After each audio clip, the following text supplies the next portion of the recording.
Okay, kids, it's time for another episode of Fueled by Weird, the only podcast that believes if your dad doesn't have a beard, you've got two moms, two beardless moms. I'm Chris Daly, and today I'd like to welcome Nathaniel Beard to the show. Nathaniel, how's it going, man? Great. How are you? I'm doing so good. Thank you so much for taking the time to meet with me today. For those that don't know, Nathaniel is in one of my favorite bands of all time, the Beards. Um, thank you for being here, man.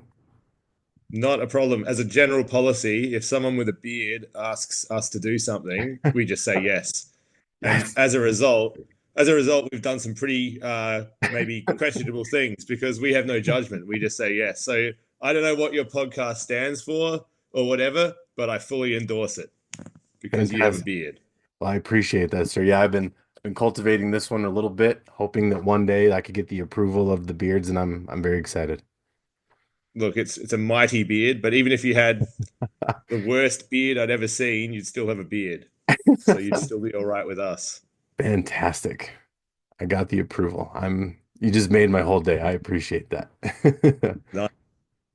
All right, man. So, before we get started, a part of the show I like to do when I meet someone for the first time is I like to do an icebreaker question. So today's Okay. icebreaker question is, when you go out to karaoke, what is your favorite go-to karaoke song? That's a good question. I used to go straight to Abracadabra by Steve Miller Band. Ooh, It's that's a good just one. straight there, bang, That's a good one. Abracadabra. But I'm also a pretty big fan of Need You Tonight by In Excess. Ooh, that's a good one. So we're both songs are well entrenched in the 1980s catalog, but I like those two. Very cool. I think for me, I have to go with that Paul Simon song, the one he did with Chevy Chase. Um, Oh yeah, yeah. I can Call if me I can out. yeah, That one. call me out. That one. I couldn't remember Yeah. the name of it for the life of me, but that one, and I promise I didn't pick this one just because of who you are, but one of my favorite go-to songs is Got Me a Beard. Just because Oh, nice. the very first part, I like to really belt that part out. It's a very good part. Yes, yes, good Yes. song. Very, very And good. another one has come. Actually, pretty much any song by Gorillaz as well. I've Okay. become a big fan of doing the karaoke part of that. I mean, I'm not going to do. I just do Damon's part. Yeah. I don't do like De La Soul's part or anything like that. I'm not brave enough. Nice. Very cool. All right, man. So, we both have very amazing beards, and so I want to see from you do you have any tips for myself or others who have beards to maintain and keep a beard looking its best? What are some beard care tips that you can share? Give it a brush. Yes. Uh, Brushing a beard can't hurt. I brushed mine just before, Yep, I did too. and it looks slightly better because of that. Looks great. Um, you know, Wash it as often as you would wash your hair. Uh, but the main tip I have for growing a beard is that all you have to do is nothing, Yes. and your beard will come, which I find quite helpful. And I guess a lot of people complain when they start growing a beard that, oh, it's itchy or whatever. But anyone with a Mhm. proper beard will tell you it's not itchy at all. It's only Yep. itchy as it starts to grow, or if you don't wash it or something, and that's itchy Yeah. because you've got lice and you need Yep. to seriously question your whole hygiene schedule. But True. there's nothing itchy about having a full beard, or there shouldn't be. If Yep. there is, you should probably seek some kind of medical help. I agree. People always ask me, they're like, in this, because right now where I am, it's kind of trying to get into springtime. So we're going to be hitting summer before you know it. And they always ask me, why do you keep a beard during the summertime? Doesn't it make you hot? And I say, I keep my beard in the summertime the same way I do in all the other seasons because it keeps me hot all year long. Absolutely.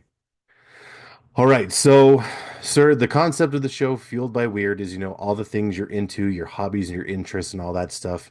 They kind of come together to make you who you are, or, what they're the things that fuel your weird. So, when you're not making music, what kind of things are you into? Like, what are some of your hobbies?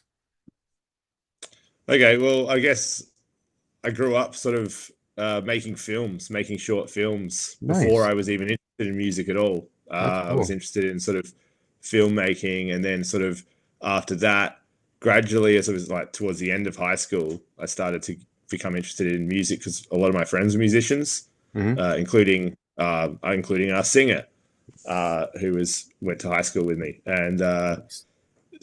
through that, sort of started getting into like music, just dabbling really, and then we started writing songs together, that kind of thing. And then we started doing a bit of like comedy as a double act. Um, and then soon after that, we went on to form like a full band, and that band turned into a band called the Dairy Brothers.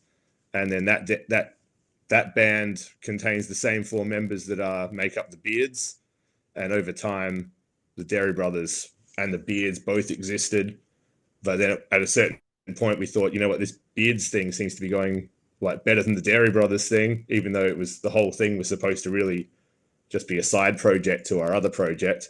And then Yeah. it kind of ate the smaller project. It became the main project, and then it kept on going. And for us, it just kept being about going like, how far can this concept, which is just a band with beards that only sing songs about beards and how much we enjoy beards, Yeah. like how far can it go, and how far, and it just we just kept on sort of riding that wave, and by the end of that, what the band had become was very similar to what the Dairy Brothers were, before the Beards took over. Whereas back then they were sort of deliberately quite different bands musically.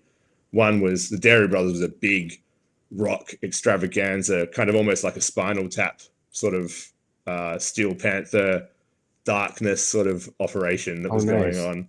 That's And cool. the Beards was like a laid back folk sort of thing. But what ended up happening once the Dairy Brothers were sort of in the background and behind us, we sort of started to adopt the ideas and the ethos of the Dairy Brothers into our music, I think, and into our songwriting. And the Beards became a lot more just like rock, sort of stadium, sort of that cheesy and headband rock, I'll call it. I don't know what to call it. But the stuff that the Dairy Brothers thrived on. And then, yeah, that ended up being part of the Beards' musical identity as well, I guess.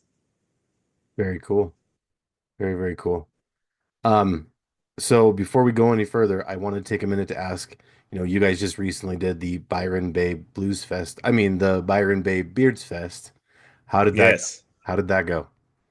that was great. It was our first proper show back on stage in nearly 10 years because Yeah. we retired back in 2016 from the stage, uh, and the studio. We kind of we called it a day back then, thinking we'd sort of ridden that wave to the maximum extent and thought, okay, it's time to do something else for a while.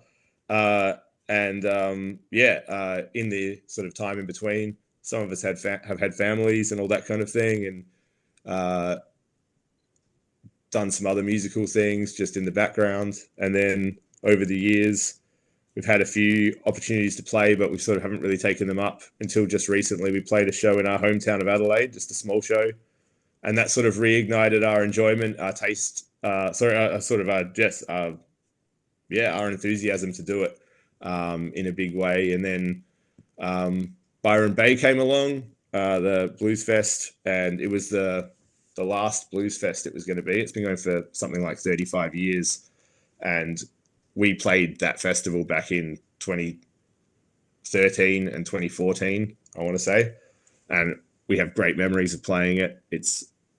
I don't know how it's going over there, but in Australia, music festivals struggle big time over here, and a lot of them have folded recently. But we thought let's play this festival and see if they want to have us. And we were surprised and honored that they did want to have us. So we went back and we played it, and it was amazing. Everyone was there. People have who used to be in our audience 10 years ago, they're there with their kids who didn't even exist then. And the kids know the words to the songs, and I feel like those kids are going to go on to grow beards as well. Yep, So I feel absolutely.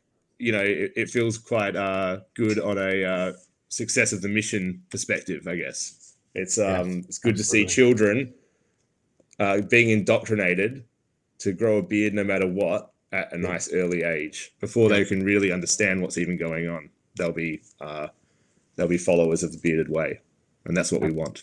Absolutely. Yeah, I've tried to do that to my own my daughters as well. One of them's Good, not taking to it as much, but I'm still working on her. The little one, she definitely she's full blown right in there. So she's good, good. she's taken to it quite well. I'm proud of her.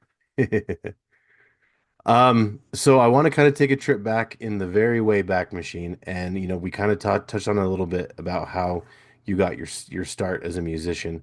So you said that you kind of got your start as a musician because some of your friends were playing music. What was it that kind of inspired you to really like dive into music full time? Guess like in that age when you're in your teenage years, any music you're exposed to sort of forms your musical uh, appetite and likes for the rest of your life. It doesn't matter what you listen. You could be listening to the shittest music imaginable at that time, and you'll go on to love. And like a lot of people for that reason really, they really enjoy new metal for that reason, and that's their right, I suppose. But at that time in my life, in the 90s, I suppose, like I was listening to a lot of Ben Folds Five, Presidents of the United States of America, Yeah. that kind of Cake, those Hmm. kinds of bands. I really Yeah. liked that kind of thing. Stuff that had a real spirit of fun to it. Hmm. For me, anyway. Like the other guys in the band have their own stuff influencing them, but for me, that stuff was influencing me musically, and it made me want to do something with keyboards. I think I like the idea of bands that had keyboards in them as well as guitars and everything. And I didn't know where I fit into a band because I didn't know how to play any musical instruments. So I started out on trying to play keyboard, write songs on it. It was good to write songs on a keyboard once you can work out a few chords and get a feel for the keyboard. And so I sort of uh, taught myself a bit of keyboard enough to get by. And then in the first band, we didn't have a bass player, but I couldn't play bass, so I just got one of those keytars and just played the bass line on the left hand part effectively with my right hand, which is even Yeah. easier. So I'm just playing one handed keyboard on a keytar and sort of working out how to write bass lines, and Yeah. at the same time on my own separately on a keyboard, I'm writing songs or trying to and working out how to do that. But meanwhile, like Johan, that's not even his real name, but Yeah. Johan, he's grew up playing music. He's has a has a degree in jazz saxophone. He's a very accomplished musician, and I was lucky enough to have like him in the band. Like, so if I have a musical question, I have a font of knowledge right there. So I learned a lot from being in the band with him. Uh, and then when we had a full band with the others too, because I sort of got to piggyback on their musical knowledge because I didn't have a formal musical education really. So yeah, and then the Beards came along, and like I said, we wanted them to have a point of difference musically from the Dairy Brothers because it's got the same exact band members. So I thought I'll still play bass, but this time I'll work out how to play bass guitar, and that's how I ended up playing bass at all, really. And I played bass ever since. Very cool. So, speaking of the Dairy Brothers, how did you guys decide to even start, the Beards and branch off from the Dairy Brothers? That's the stupidest story ever, but it's this I'm is excited to literally what hear it. happened. We're Okay. at rehearsal as the Dairy Brothers. We had an EP coming out. This is Mhm. 2004.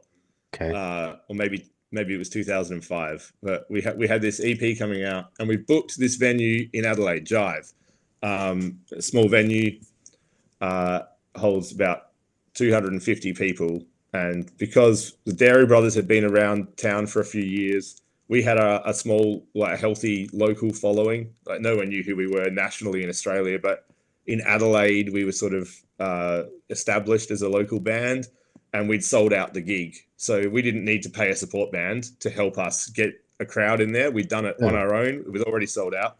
So we thought, why don't we save some money and just support ourselves as a different band? And we all just had small beards. 2005, beards weren't popular at all. I don't know if Oh you yeah, remember, I but this is do. the era of the metrosexual. That's Yeah. what a term that was used here anyway. Man sculpting, like little Craig David pencil moustaches, uh, pink collars turned up, and mainly clean shaven was the order of the day. Yep. And we didn't have big Bushman beards or anything. We just had like, small beards just because we hadn't shaved. And we just were at rehearsal and we happened to all have beards. And we just said we should start a band called the Beards and like write a bunch of songs how we love beards and all the songs are about that.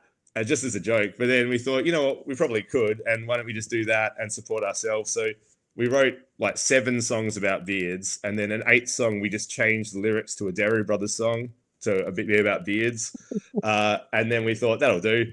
And we told everyone that we were supported by this band called the Beards and hyped them up a bit on, I guess, MySpace back in those days, or Yeah, SMS messages that we would send out to people, or yeah, yeah. maybe even posters in the street press that actually existed back in 2005.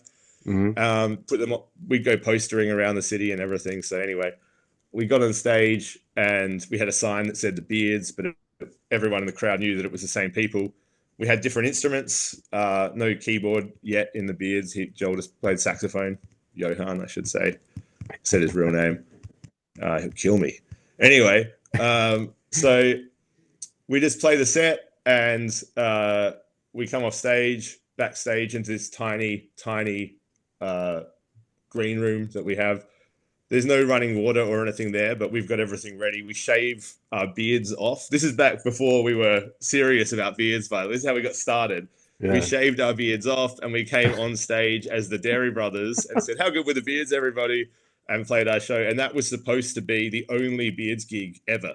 Like yeah, we weren't planning on doing any more. And then after the Dairy Brothers launch that night, this guy from another venue comes up and says, "I need to book you guys." "Oh, cool. You want to book the Dairy Brothers?" He's like, "No, no, no. I want to book the Beards." We're like, "What do you mean? There is no the Beards. That was just a joke." And he's like, "Well, I'd love to have you at our venue." And we thought, well, we've only got seven songs, 8 songs if you count the song we just changed the words to. And he's like, well, I mean, the gig's in 2 months. And we're like, okay, I guess we could write some more songs. And I guess 2 months is long enough for us to regrow our beards. So we grew them back. We wrote 4 more songs. And then that gig led to another gig. And then slowly over the next few years, between like 2005 and 2007 or 8, the Beards slowly became known in Adelaide as one of the bands that was kicking around. And we played a few festivals. And then because of MySpace and YouTube being around that time, we put stuff on there at that time. And because that was new, but by 2009, we recorded an album, a second album, and put a film clip up on YouTube for our song, "If Your Dad Doesn't Have a Beard, You've Got Two Mums." And then within a few months, that had like over 1 million views, and people in other countries were like, "Oh, you're going to come play like in Ireland or wherever?" And we're like, "Definitely not. We don't even play outside of Adelaide. We only play in our yeah. hometown." We hadn't even started touring. But then eventually we responded to that appetite that people had. And over these years, beards are such randomly are becoming cool, and hipster is becoming a thing. And people are like rocking the lumberjack shirts with the beards. And uh, it's gone from being the people with beards in our audience was like this a random guy at the back who was like a bushman, like an just almost like a social outcast at the back of the room, and everybody else is mainly clean shaven and there's no serious beards there. To like suddenly there's an influx of people with just ridiculous beards, and then we realize that there's a whole beard like movement across the world, and there's the World Beard and Moustache Championships Yeah. in Alaska, and we think, what if we could go and play at that? And so before we'd even really toured within our own country, we sort of lined up performing at the opening ceremony of the World Beard and Moustache Championships in Alaska in 2009. And that's about when things started to get serious for us. And we came back to Australia, and that's when we started touring Australia for a few years. And then, sure enough, we end up playing in all those places in Ireland, in Germany, and in the States, Canada, and it all sort of blew up and kept on going, and the beard bubble just kept on growing, and we didn't know when it would burst. That's so cool. I don't think I ever knew that it just started out as a joke. That's kind It of really amazing. did. That's an incredible story. And yeah, it does seem like beards are kind of cool now and they're not so taboo like they used to because, like you said, back in the early 2000s, it was very clean shaven. It was like the chin strap beard and the little tiny mustache. And it was It's kind of, like it was cool not to have a beard back then. yeah, And then it exactly. became cool to have a beard. But Yep. now we're past that. Now it's just normal to have a beard. It's completely, it's not, that's what we want is it's beards just to be accepted. And it should not be something that gets questioned. If somebody has a beard, it's like, oh, what's with the beard, man? Yeah, But what? Don't ask that question. You shouldn't be. No one should be asking that question. No it's one needs. true. No one with a beard needs to explain themselves. Nope. And it's like, If anything, it's the other way around. But that would involve talking to a person without a beard, which isn't my cup of tea. So I agree. it's really just. I think people have said, is back when hipsterism, whatever that is, was a thing, and people had Yeah. beards in the early 2010s or whatever. Hmm. We often got asked, when will this beard trend when will that end? It's like, well, it's not going to end because it's not a trend. It's like Nope. going from not having a beard to having a beard is like going from not having the internet to having the internet, or going from not having like penicillin to having penicillin. It's like once you're there, you're not going to go back because it's progress, It's man. true. Yep. Absolutely. Now it's kind of the cool thing to be a bald nerd with glasses and a beard. That's kind of the big thing I've noticed now. That's the coolest archetype out, I've heard. Yeah, I mean, I used to have hair up here, but it all kind of just migrated down because originally my dad, he could grow a really good beard, but he only ever decided to grow a mustache. And for the longest time, I could just grow these really, really big sideburns. And I couldn't grow a whole beard, so I grew what I could. And then finally, it Mm, all just came together into what we see before us today, which I'm very excited it finally happened. But yeah, well, if people who can grow a beard and don't are just, I don't understand. oh, don't get me started. I can go about this for 4 albums, man. That's fantastic. All right, so I have to ask the big question. Like you mentioned earlier, you said that your guys' last show was 2016, so it's been almost 10 years since you guys have, hung up the instruments. What was it that made you guys decide after almost 10 years to come back and play music again? I just think we were ready because there's four of us, and everybody. The band only works when all the components are firing, and that was one of our strengths as a band is that they always were, and yeah, and as soon as everybody sort of felt the urge to, well, we got asked to play back at Jive at that venue we played our very first gig at. Yeah. This is in a couple of years ago in 2023.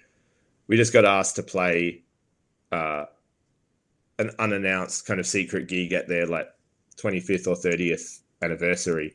And we love that venue, and we've played so many gigs there when we were a young band, and seen so many gigs there growing up in the music scene here in Adelaide, that we're like, we got asked to do gigs, over the years, various things, various offers, and we're just like, no, we just wanted to have that chapter sort of as a cool chapter will come to a close, and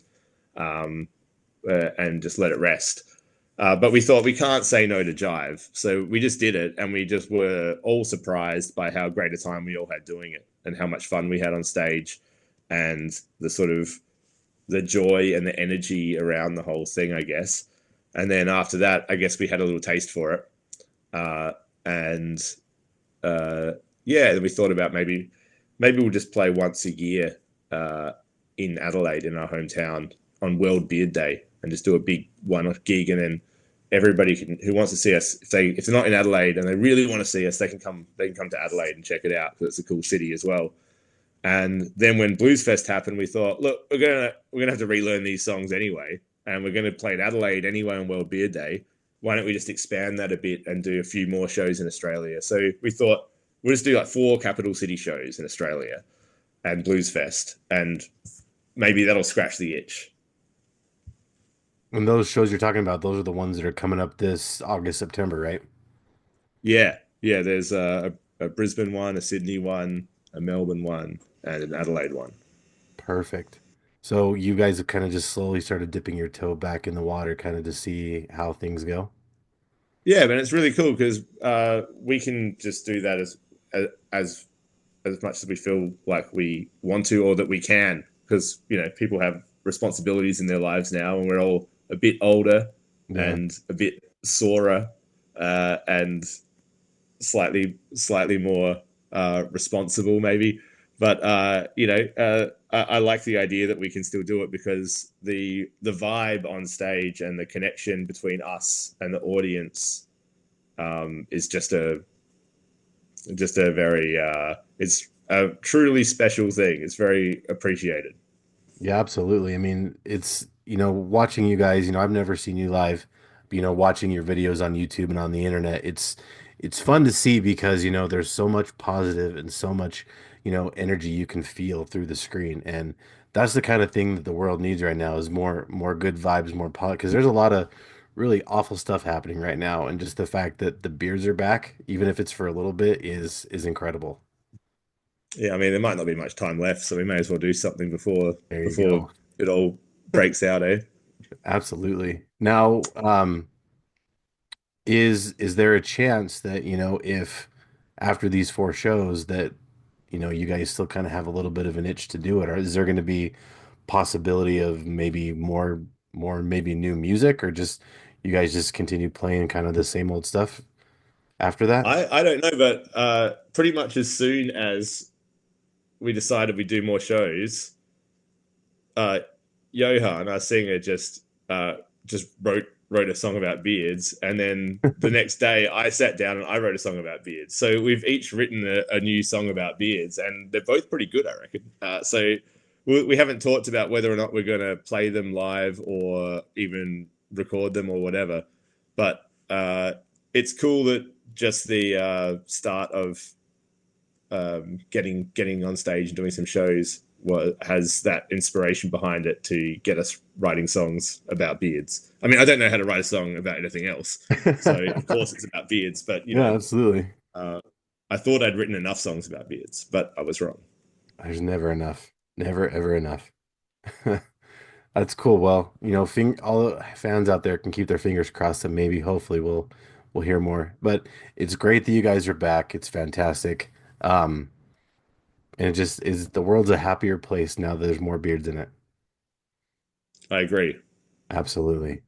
All right. Well, I'll make sure, we talk about it on the internet, on social medias, I know you've got a couple of those shows that are already sold out, but, we'll help, promote and let people know that if, they can, let's have them go and watch you guys live because, it might be the last time. Who knows?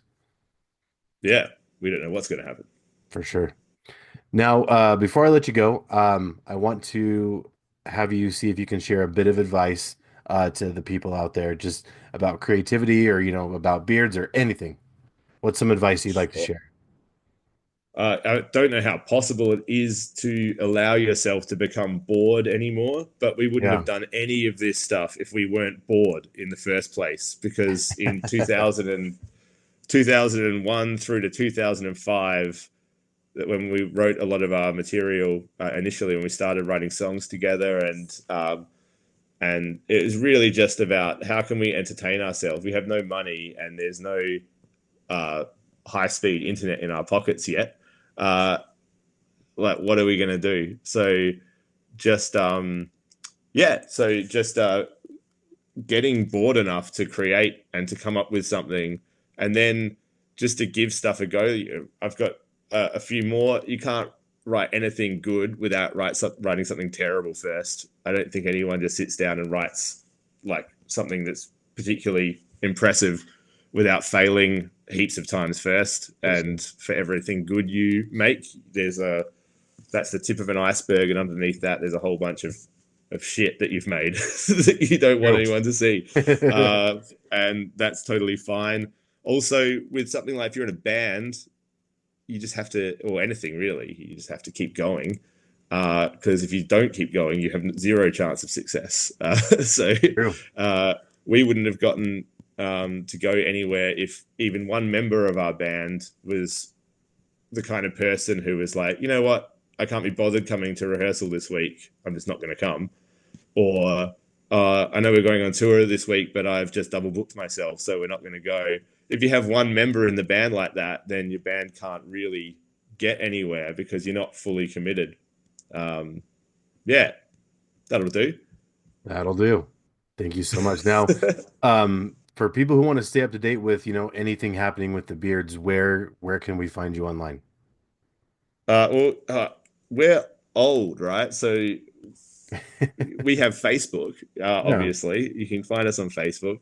We're on Instagram, which is, we're not on TikTok, I don't think. I hope not. If we are, that's not us. If you see Okay. a TikTok account of the Beards, that's not us. Yeah. Please alert the monitor, what are they called? I don't know what they're called. Anyway,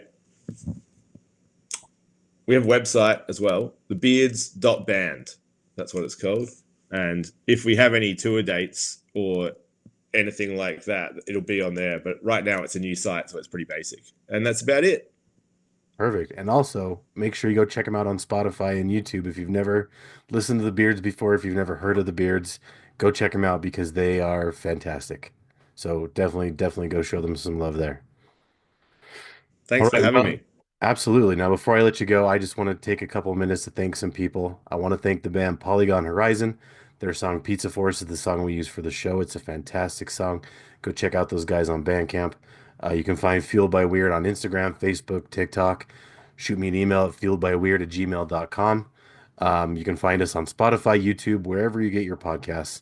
And the Fueled by Weird, the Nerdy Man Room show with Hassel and Monster, Hassel's Review, and Big Rob's House of Entertainment, No Chinese Food make up the Stay Weird Network. It's a podcast network dedicated bringing some awesome back to the internet.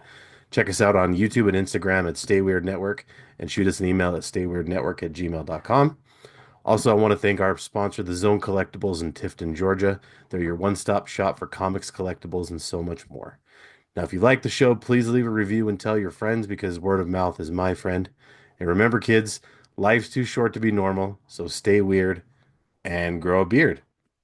Nathaniel, thanks so much for joining me today, sir. Thank you for having a beard. Thank you.